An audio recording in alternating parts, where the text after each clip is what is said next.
Welcome to Building Healthy Relationships, the 4 Habits podcast, helping you enjoy better harmony at home, thrive at work, and win at life. Here are your hosts, Dr. Andrea and John Taylor-Cummings, recognized authorities on the subjects of improving work relationships and cultures, as well as couple and home relationships. Well, hello and a warm welcome to our guests and viewers around the world. Good morning, good afternoon, good evening, whatever time it is that you are joining us. It's wonderful to have you.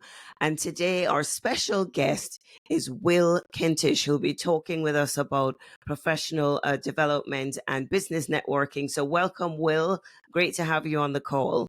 Thank you, and thank you for inviting me. I look forward to us chatting. Our pleasure. We want to do it properly. We want to give you a proper introduction. So John's going to give our audience a bit of an insight to the man who's joining us on the call today. Alrighty, so here we go. So Will Kintish is a highly regarded professional development trainer with over 2 decades of experience. Transitioning from a successful 30-plus year career as a chartered accountant, he has become a leading expert in networking and presentation skills.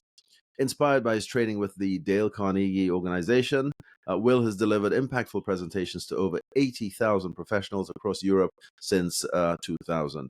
His expertise lies in empowering professionals to enhance their in-person networking abilities, thereby opening up significant career and business opportunities. And since COVID, he also explains how we can become just as proficient at networking online as you can face-to-face.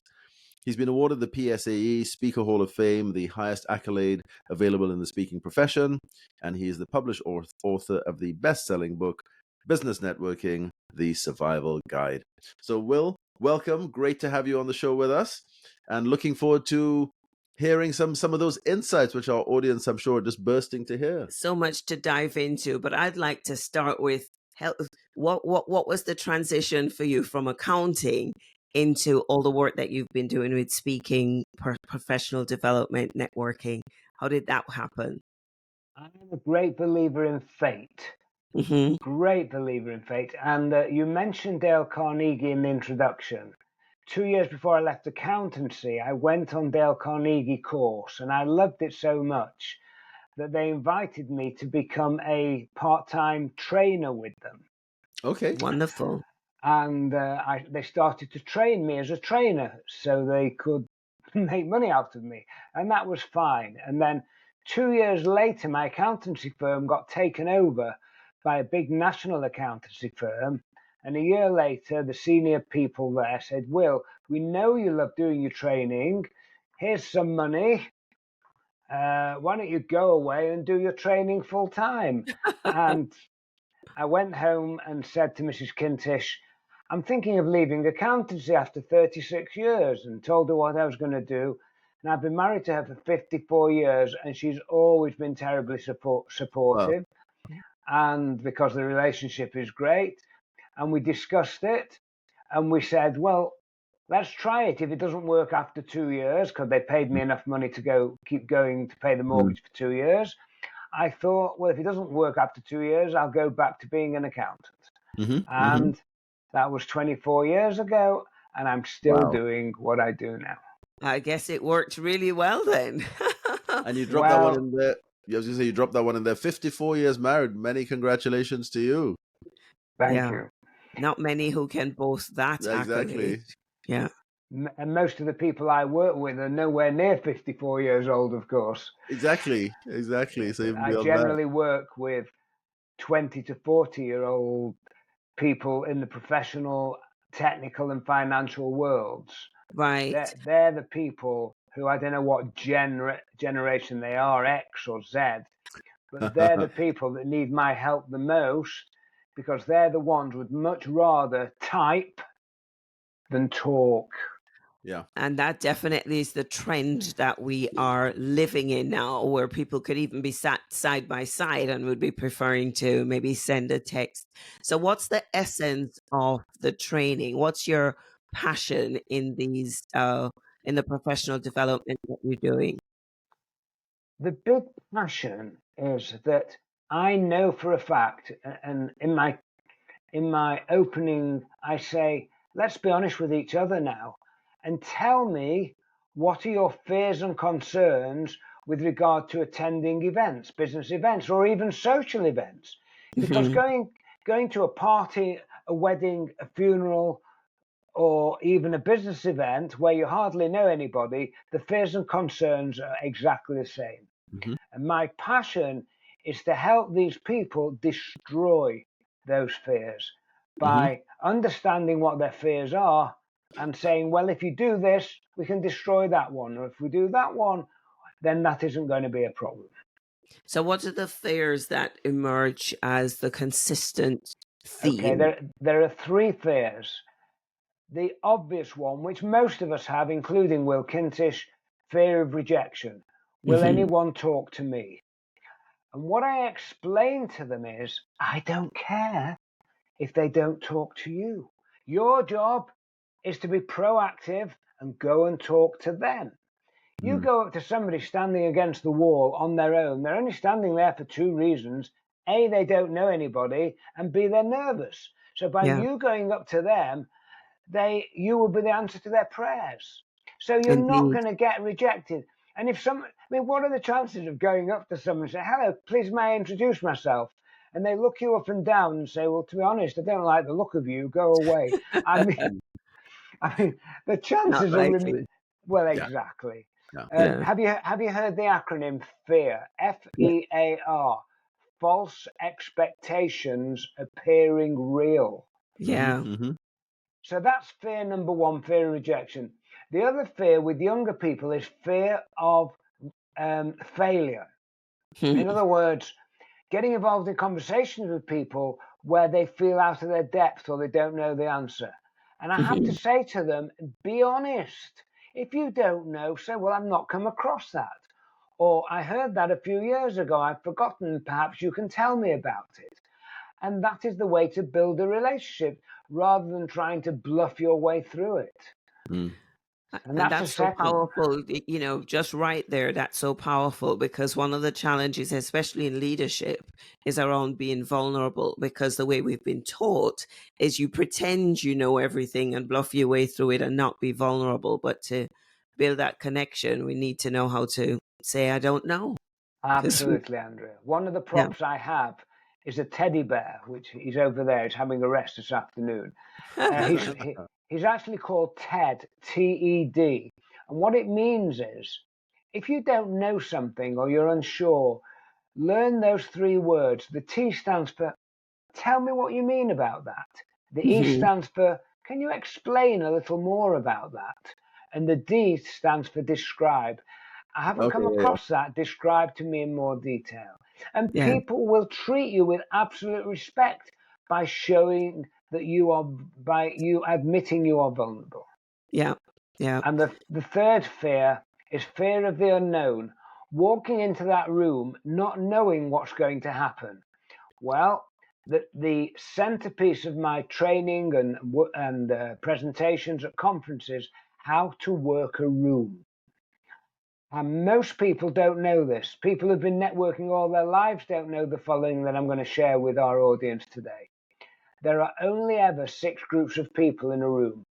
There are 3 open groups or green groups and 3 closed groups or red groups. The 3 open groups are, or formats, is A, the person standing on their own. B is a couple who stand in a V shape, in an open V. And the third green is the quadrant or the semicircle, and it's generally men more than women, and you might want to ask me about that. Men generally stand in a semicircle. Those are the 3 open groups, and those are the best groups to approach. The 3 closed groups are where the closed 2, where 2 people are facing each other. That is not easy to get in unless you know somebody. Or the triangle, where 3 people are looking inwards.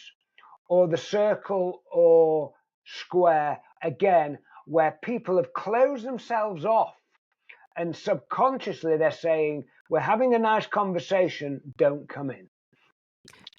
That is it's so intuitive and yet so powerful once you've articulated it, then we can be more intentional about who we approach and who we don't So to when you get the walk into the conversation room, going. if you don't know anybody, go get yourself a drink, alcohol or non-alcohol, and survey the room and analyze the room before you start to work the room. And the easiest person to approach always has to be the person on their own. And Yeah. we know where the person on their own is, don't we? Not in the middle of the room, they're standing by the edge observing. Yes. And Yes. we And go hoping, up to them. hoping somebody will come and speak with them. Do you know what they're doing? They're doing this. They're praying. They're Yeah. praying. They're praying Yeah. for somebody to come and talk to them. And Mm. you going up to them will be the answer to their prayers. Yeah. I was just going to say, I love the simplicity of that, the way you've described essentially the shapes that you want to look for, the patterns of the groups. My experience tells me that life is never as straightforward as that. Any examples of sometimes that not quite working as you might expect, or does it kind of just Yes, work of every course. time? No. If you go up to, say, a three men, let's just talk about the men for the minute, and you stop there and you've created the fourth, 99 times out of 100, they will stop and turn to you when you say, please may I join you. If they look at you and carry on talking, that is the exception, Jonathan. And in that same nanosecond, you feel that big, and that is where your fear of rejection comes in. And I will just mumble, say, I'm sorry, I'm interrupting, and walk off. But you know what happens generally? They realize they've been rude, and they generally bring you back. Yes. Okay. Yes. Now, you ask about exceptions. The best group to join are red groups under one condition, where you know somebody in there. So if you guys are in a closed group and I've already met you previously, it's dead easy for me to come up to you and say, hi guys, can I join you? And you say, oh, Will, come in, let me introduce you to these other people. So Yes. those are the exceptions. But what we Wonderful. have to understand is, and again, this is part of the psychology of what I share with my audiences, that 99% of people are nice people. 99% of people go to meet other people. 99% of people want to start or reinforce relationships. They're not going to create enemies, are they? They Yeah. are looking to meet other nice people like they are. And then what I see in my audience is, well, that's obvious, Will, isn't it? And these are the fears that I'm trying to destroy for the people that I'm sharing my knowledge with. That's just so helpful, so simple that, anybody listening to this, if they were the one who would find themselves being alone against the wall, straight away their strategies to engage more. What do people say? What should they focus on talking about? And what's the purpose of networking that you teach? I see you smiling because this is the thing I'm sure you spend your life talking about. Before I answer that question, Andrea, what I'm going to say to you is this. Anybody, and this includes me, and I'm not just saying it for the purpose of the camera, anybody who doesn't like walking into a room where you're not likely to know anybody or very few, get there early. Because Okay. by getting there early, the red groups will probably have not started yet, and there'll be lots more green groups. And that is the strongest piece of advice I can give to people. So answering the question about what do we say, there are 4 types of questions. There are the icebreaker question, the business questions, the small talk questions, and the follow-up questions. Would you like me to expand on those a little? Please do. This Yes, is our please. own private lesson that we're sharing with the world. So yes, please. The icebreaker question, here's the question that you never ask. What do you do? Because, and this is a quote, I wish I had created this quote. It comes from Reid Hoffman, one of the founders of LinkedIn. He said the following: networking is a people thing, not a business thing. Profound. Yeah. Very So you good. go up to somebody and say, hello, what do you do? That's business. We're not there. Your whole podcasts are all about relationships. So to That's right. start off with a business relationship is bad news. So Mm. what do we start off with? Oh, hello, please. First of all, please may I introduce myself? We introduce ourselves. Most people forget the other person's name within the first nanosecond, Yep. correct? Yep. Yeah. And it's nothing to do with forgetting, it's that you're just not listening. And if you want to build a solid relationship right from the word go, you make sure you get their name.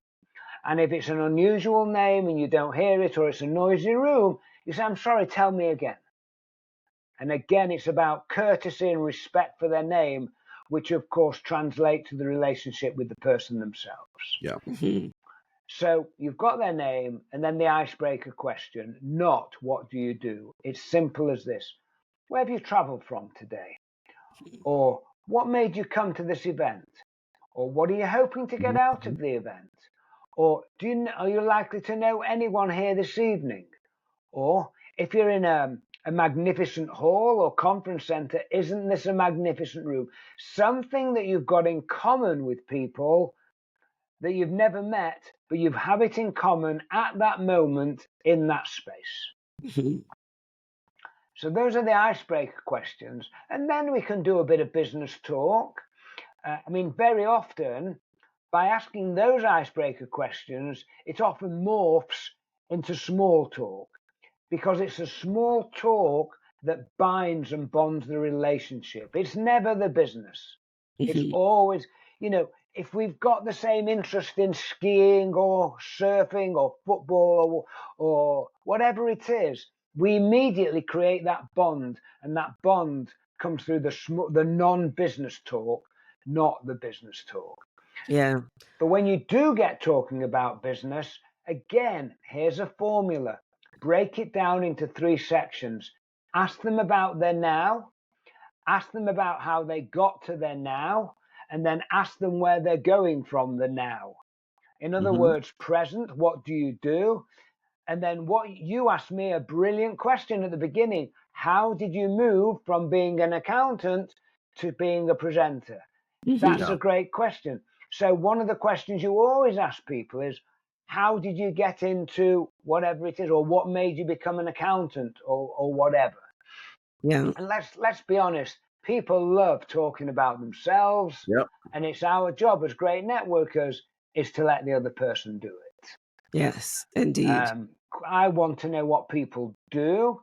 I want to know what their role is in their business. If they say I work at, I don't know, Coca-Cola, I want to know what their roles and duties are. Mm.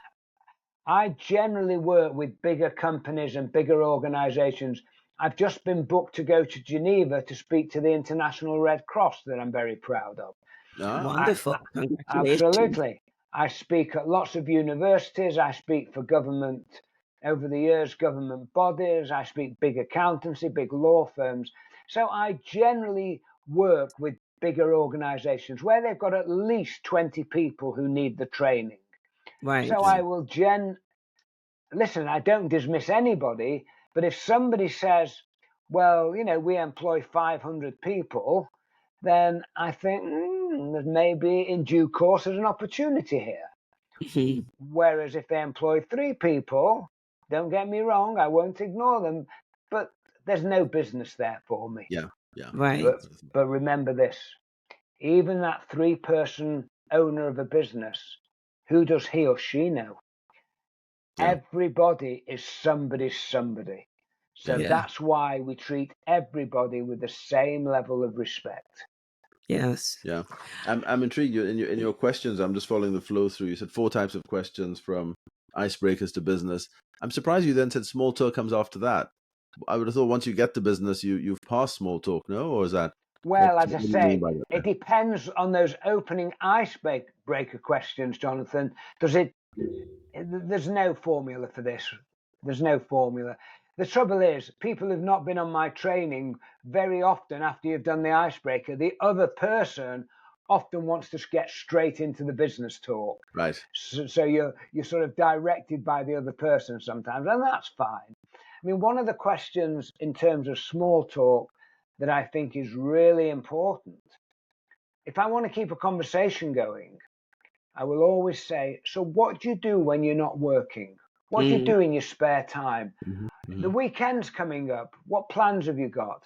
And there's a very, very important reason you ask those questions, because never, and I have to repeat, never ask a stranger two key questions. A, are you married? And B, do you have children?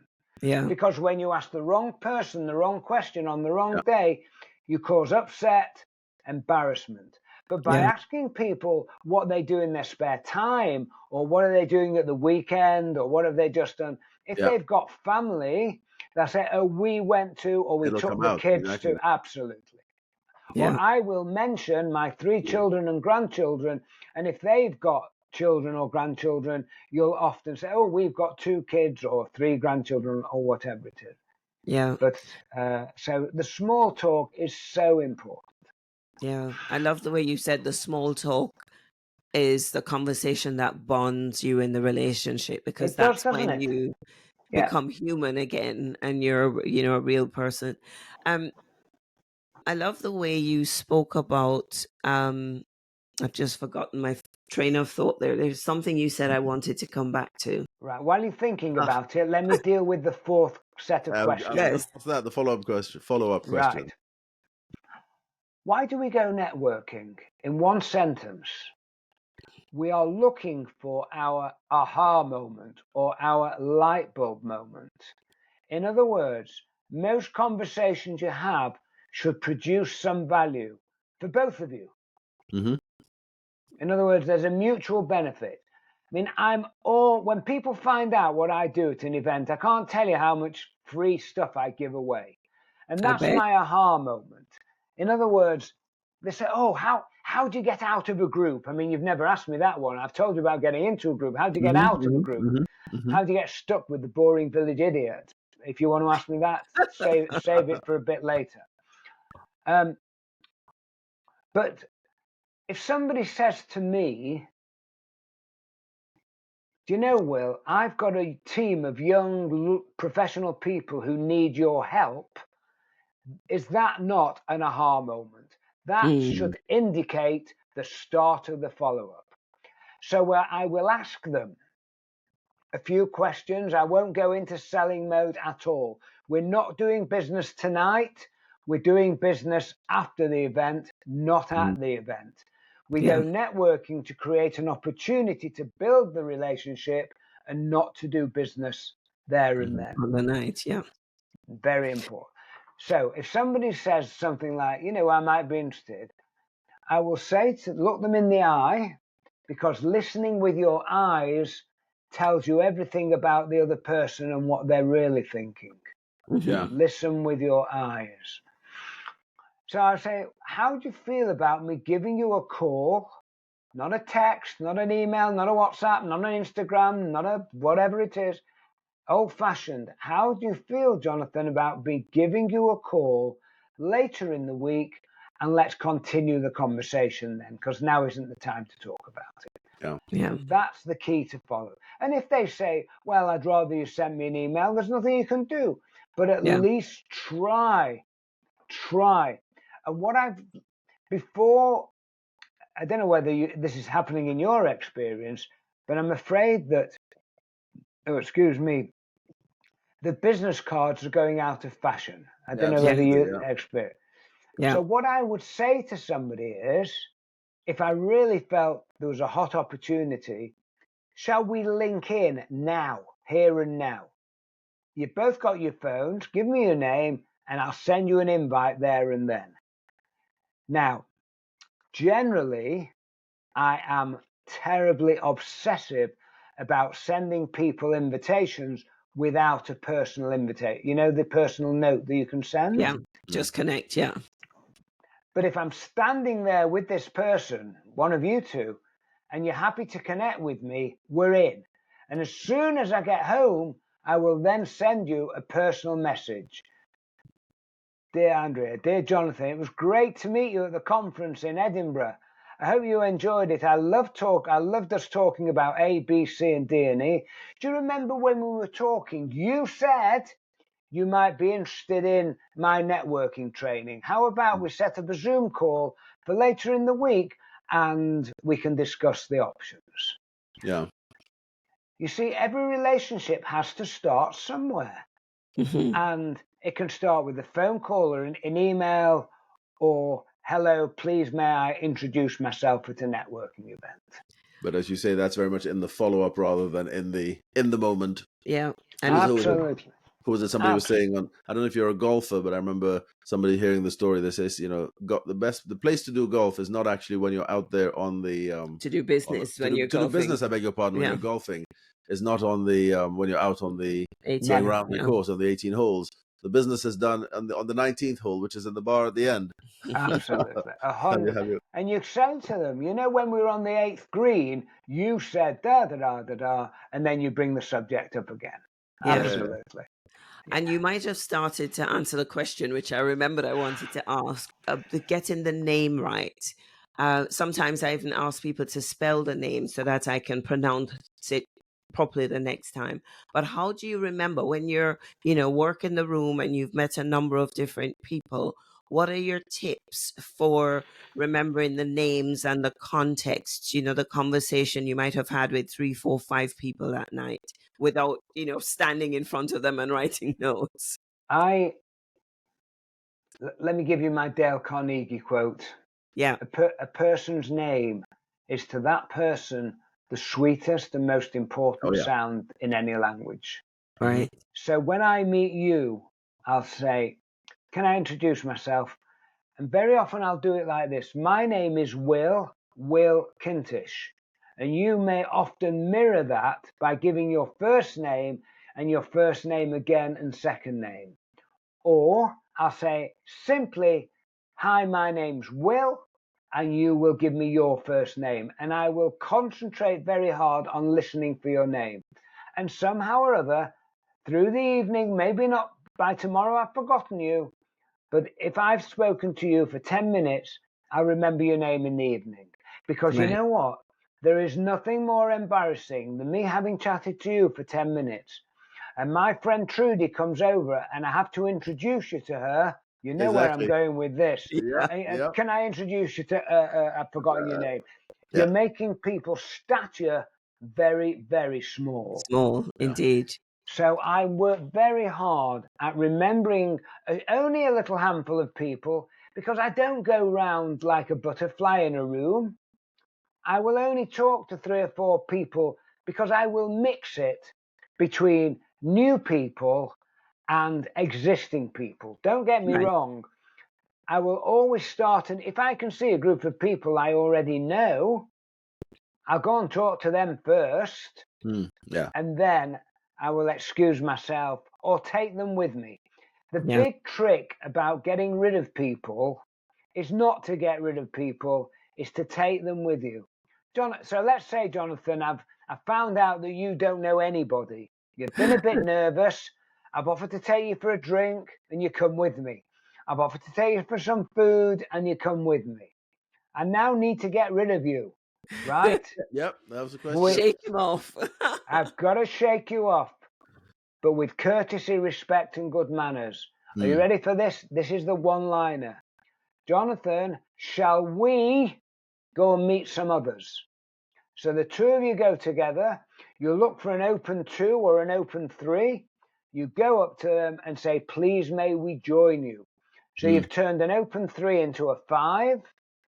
And eventually I will leave that group and leave you, Jonathan, with the other 3. But you won't, unless you've been on a Kintish course, you won't have noticed what I've done. Yeah. And I love the way you do it with such dignity because, of course, we're treating people well, whether we see ourselves staying engaged with them or doing business in the future or anything. We want to always be doing it with respect and dignity. So that's really helpful. Dignity is so critical. I'll be surprised if you say you've never heard of Maya Angelou. You have, haven't you? No, we have. Yeah. Of course you have. she came out with many famous quotes, and the one I often finish my talks with is, and it's all about working the room. And she said this not long before she died. She died 10 years ago now. She said, as I look back over my life, I've often forgotten what people said to me. I forgot what people did to me, but I never forgot how people made me feel. Yeah. And our job at an event or anywhere is to make people feel good, so that when you leave them, they think, what a great person that was, rather than I didn't like that person. Because you know, and I've never used the cliche, we've been on for about half an hour, I've never used the cliche, but I'm afraid it's so true. People buy people before they buy the product or service. Yeah, And absolutely. if they don't like you, they'll, unless they're forced to by third parties, they'll never do business with you. They'll always find an alternative. That's so true. And I think that's a great segue to talk about what's happening now in the online world and how can we be more intentional about building relationships in the online world.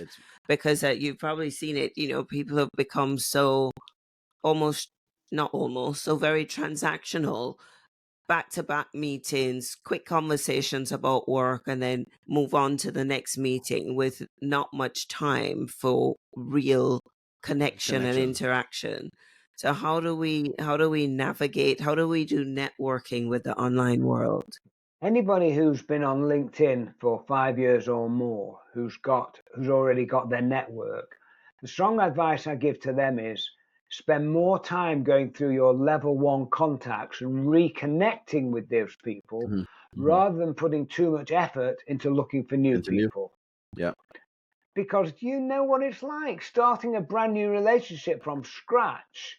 It's very hard. They don't know you, they don't like you, they don't trust you. So A is reinforce existing relationships, but B is to use your level 1, your direct contacts, to introduce you to their contacts. I'm not, please forgive me if I'm insulting you, but you do understand level 1 and level 2 contacts, don't you? Yeah, of course you do. Of course you do. So if I want to meet you, but I don't know you, but I know Andy Laparta knows you. I mean, think about it, this is how we're here, because Andy knows me, you know That's Andy, right. and that's why we're here. So if I want to meet somebody, I will look at Andy's contacts and give Andy a ring and say, Andy, how well do you know Andrea and Jonathan? Oh, I know them very well. Or, to be honest, I know I'm attached to them, but I hardly know them, in which case I won't bother. But if he knows you well enough, he'll give me a warm intro, which will make it a lot easier, because I don't believe in cold calling. I don't believe in direct approaching. And you're deliberate about saying a phone call rather than sending a message even while you're on LinkedIn. I suppose if I would phone Andy and say, Andy, how well do you know these guys? And if you were me, I love that little phrase. If you were me, Andy, what do you think the best way is to approach them?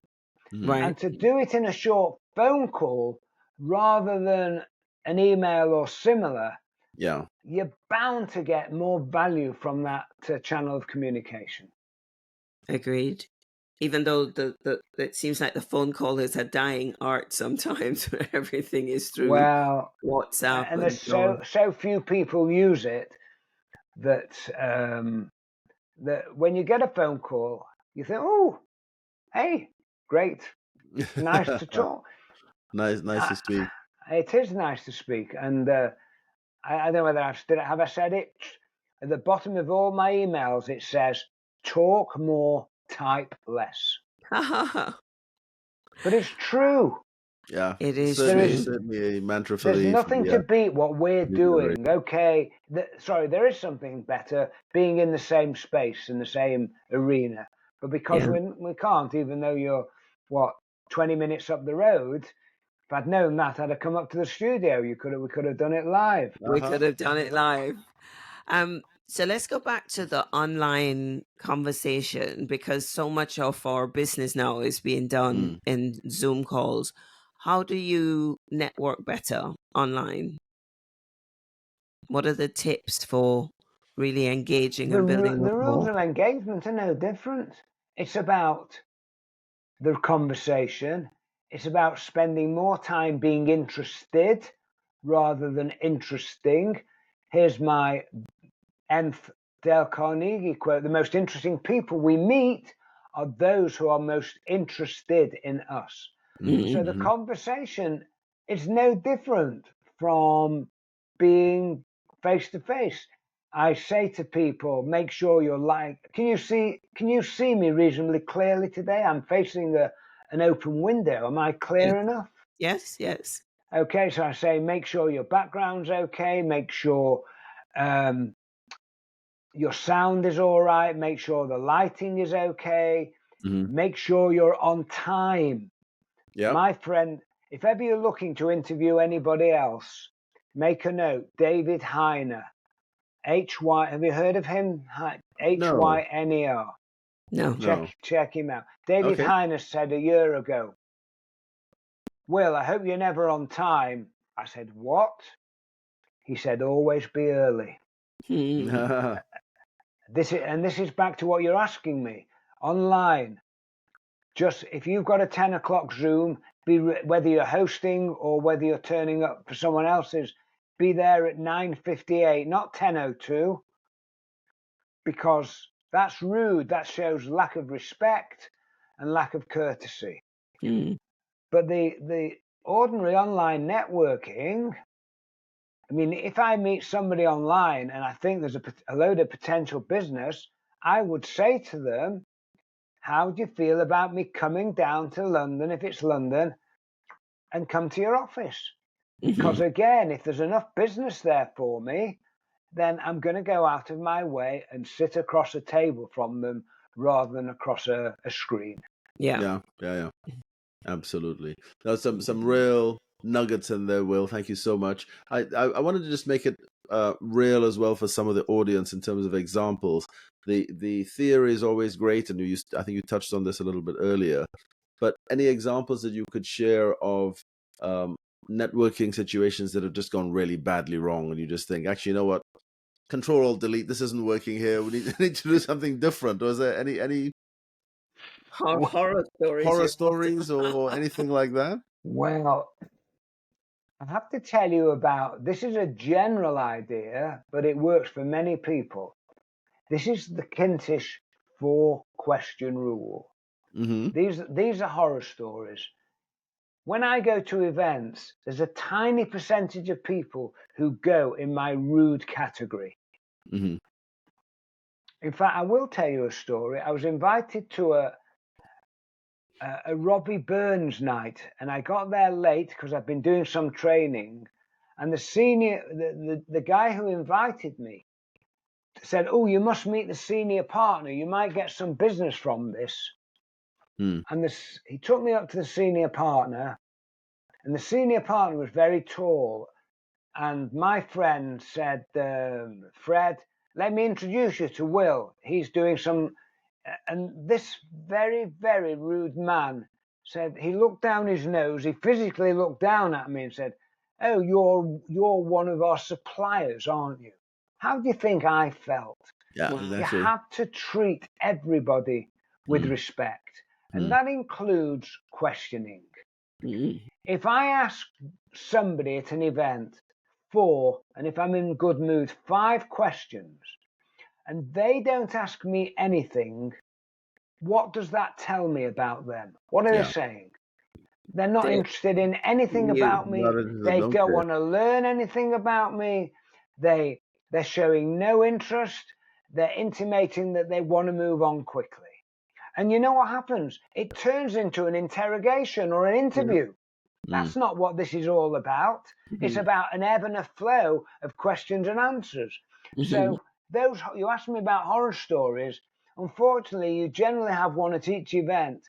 And when I get to the 4th or 5th question, I'll say, I'm afraid I'm going to be a bit false here, because I will say to them, well, it's good to have met you, knowing inside it's not good to have met you because you found out nothing Yeah, about me. It's good to have met you. Enjoy the rest of the event, and I'll dump them yeah, rather than offer to take them with me.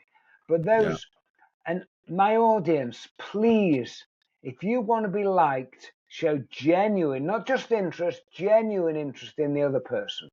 Yeah. Mm-hmm. There's a saying that we talk about is that your job is to leave there knowing more about other people Yeah, exactly. than the information you went in. If you're leaving with the same amount of knowledge as when you went in, then you really didn't interact, and maybe you were the one talking too much about yourself rather than Then asking asking good the questions. good Yeah. questions. Now, what you've given me today, I've never heard it said that way, but what you've given me today is my aha moment. Ah, So, with your agreement, I will use that. please So, do.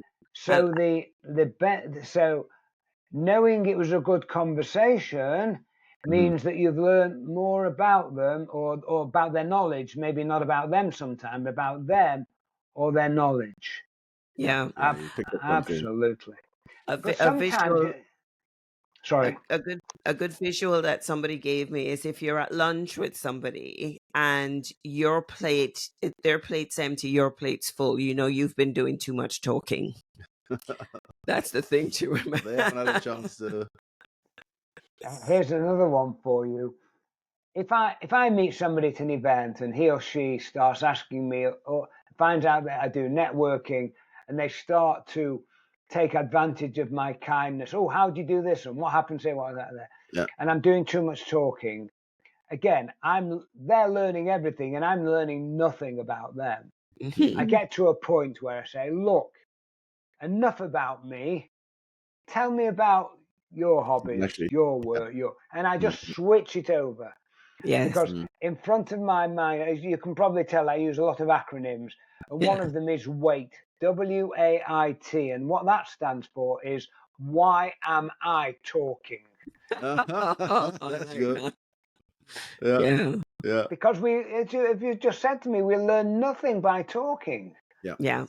You leave with the same amount of knowledge and information that you went in, and you already have that. So Absolutely, yeah. more knowledge about them or their knowledge. yeah, Yeah. yeah. Yeah, no, Yeah. I love it. That I'm going to be. When's my next training? I do some online training, and I will use that in a couple of weeks. So thank you for that. You're very You- welcome. Thank There's you loads for that you've shared with us that we So can much, put into practice. And so many nuggets. I've scribbled some thoughts down here. Some to go come back to with questions, but just some real nuggets in there, which our audience, I'm sure, have thoroughly enjoyed and benefited from. As we part, though, I'm conscious of time a little bit here. What words of advice would you leave with the audience? That is there anything that you have that sort of captures what you've said, or any sort of high level one hit? This is something you must really must do. Anything like that? this is for young people. If you don't just want a job but want a successful career, you have to do two things. Number one, be proactive. Mm-hmm. Don't wait for others.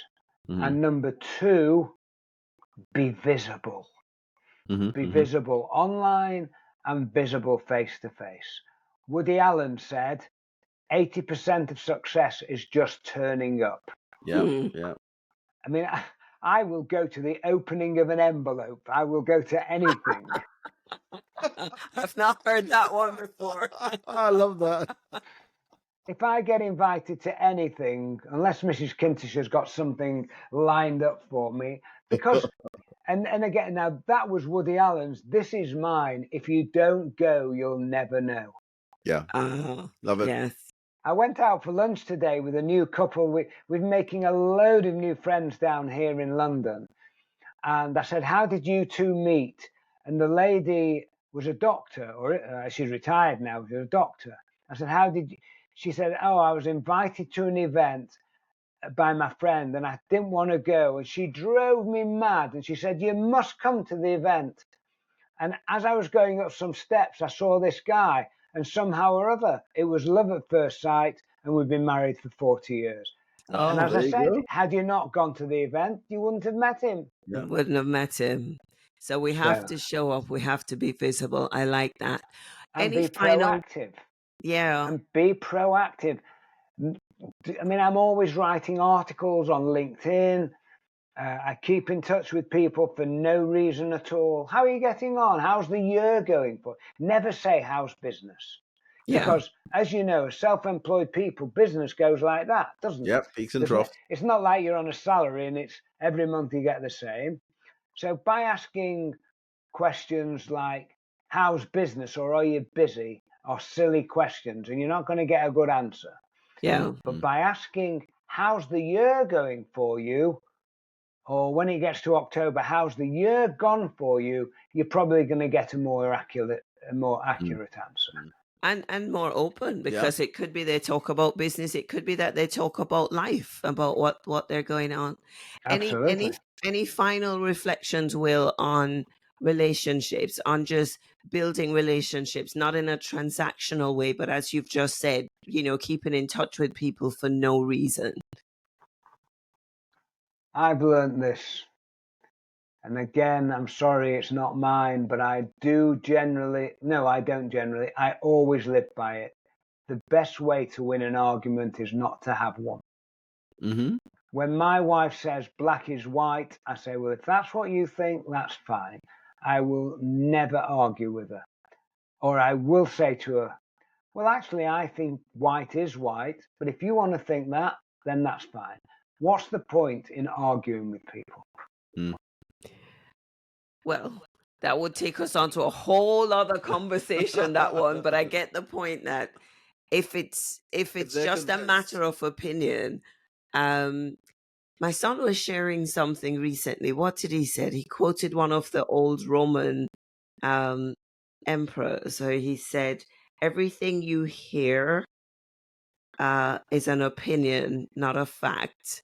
And everything you say is a perspective, not necessarily the truth. So in that case, no point arguing, right? It's We their all have perspective. different opinions and perspectives. So As long brilliant. as they're not necessarily trying to change me or my view, Yeah. then that's their perspective. That's their Yeah. perspective. Yeah. It's interesting. I mean, Brilliant. you hear it at prime minister's question time, or even the politics.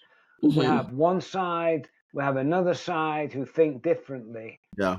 and I often think they're spending hours shouting at each other. They're never going to change. When I say never, very Yeah. rarely will an opinion be changed. Yeah. And I wonder what's the benefit. We ought to have one central party who works together, who comes up with the right answers, or better answers than one side saying it's white and one side saying it's not white. Yeah. Yeah. And Oh, and listening to each other and being able to work through the different perspectives to arrive at that. Yeah, Yeah. totally get that. I mean, Well, listen, Will. the one thing, I'm breaking my number one rule: don't talk politics and don't talk religion. Absolutely. We have this habit of pulling out what people really think and feel about life. So I'm glad you're willing to share. You've made me break my rule. No, we're just connecting on a deeper level, Will. That's what this is about. But so many nuggets in there. We're so grateful for you for coming and sharing them. How can people find out more about you, Will? What do they need to Very do? soon, I have a very powerful website, Kintish, KINTISH.co.uk. Loads of free stuff on there, loads of videos. There's a page headed How Not to Network. There's some very, very funny videos on there, which I've had made myself many years ago. How to be the rudest networker in the room, Oh, how wow. to make the worst follow-up phone call you can, for example, being rude to the receptionist. There's some stuff on there. And the other one, of course, is I'd like to hope I've got a very good LinkedIn profile, but if possible, I would like people who invite me to LinkedIn to say that they heard me on this podcast and that's where they heard me. Otherwise, they just send me a one-liner. What I do when I get one-liners and I don't know who they are, probably 50% of the time, I write them a beautiful, I don't know whether you know this, you can either accept an invitation or Mhm. ignore the invitation. Are you aware you can send them a message before you decide to do either? Did you know No, that? No, I I didn't didn't know know that. that. Right. So Well, this is if all you true. look at the list of invitations that you've got on your inbox, in the top right hand corner, it says manage. If you Ah, click on manage, then their names come up and it says message. So you can send them a message. Dear Jonathan, thank you so much for your kind invitation. Please forgive me. Have we actually met before? And if we've not met, would you tell me why you want to link in with me? Yeah. ah, Yeah. I had not realized And that was an option. oh yeah, you can do that. And therefore, I've been polite and courteous without just ignoring them. Apologies, that's an alarm going off at this end here. That means it must be the end of the meeting, I no, guess. no, no, not at all. Um, could you say that last bit again, just so we don't miss it? You say when you can send them the message to ask. Yeah, you can send them a message which is below their unfriendly invitation. Yeah. Thank you so much for your and actually say this. Thank you for your invitation. I hope the year is going well for you. Please forgive me. Please forgive my memory. Have we perhaps met previously? Yeah. And Yeah. if not, will you tell me why you'd like to link in with me? Because Yeah. I only link in with people where I can offer their help or ask for their help. And if we've Yeah. not met, then that would be very difficult. Yeah. Now, Yeah. for every 50 of those I send, I might get one response, and the other 49 I never hear Go from away. them again. Yeah. But that way, it keeps my network clean of people that I'm happy to have had some connection with. Yeah. Yeah, Yeah. that's Which very is a great wise. thing to have. I wish we had this conversation A a long while time ago instead of. Before it got the connections, the network became dirty, quote unquote, with people that you just don't really even know. Yeah. I must tell you, I've had some business failures in my life, but because I'm on here, I'm going to give you the best bit of business I did. In 2010, I realized that there was something in this LinkedIn, and I bought a website called linkedintraining.co.uk for £10. Wow. Okay. I then did LinkedIn training for the next 5 years, and a guy said to me, Will, I'd love to own that website. I said, make me an offer, because I was much more interested in doing my face-to-face networking training. And for the next 5 years, he paid me 12.5% of everything he earned, Wow. which was a lot more than 10%. I would say £10. I'd say so. Wow. Amazing. So, Amazing. but if you do want a real expert on LinkedIn, look up linkedintraining.co.uk. Nigel Cliff is the man, and he will give you some brilliant insights because he's done well with that website that I sold to him. And Mhm. that's what he does. He's the expert on LinkedIn, Nigel Cliff, CLIFFE. You're still giving all the while, Will. Thank you so much. Well, You're- Andy gave me to you, you to me. I'm passing on those two names, but Yeah, that's how the world goes round. it is That's how it indeed. goes It is round. indeed. All about Well, relationships, right? that's all it is. If we can do that all the time, but do you know what? By giving, it makes you feel good, doesn't it? It does. Hopefully Absolutely. you'll get something out of the advice I've given you, but I'm getting stuff. I'm getting a good, warm, fuzzy feeling inside by sharing my knowledge and giving you names of people that may be useful to you one day in the future. Yeah. And I hope, and well, I know our audience will get a lot of benefit from this. So thank you, Will. It's been great having you on. Amazing. You've shared so generously, and we appreciate that. Now I will know how to look for my fees and my croissants more intentionally. I'm in the room and Brilliant. the person on Thank their you for own. interviewing me. What you've done, you've made me visible. Remember that.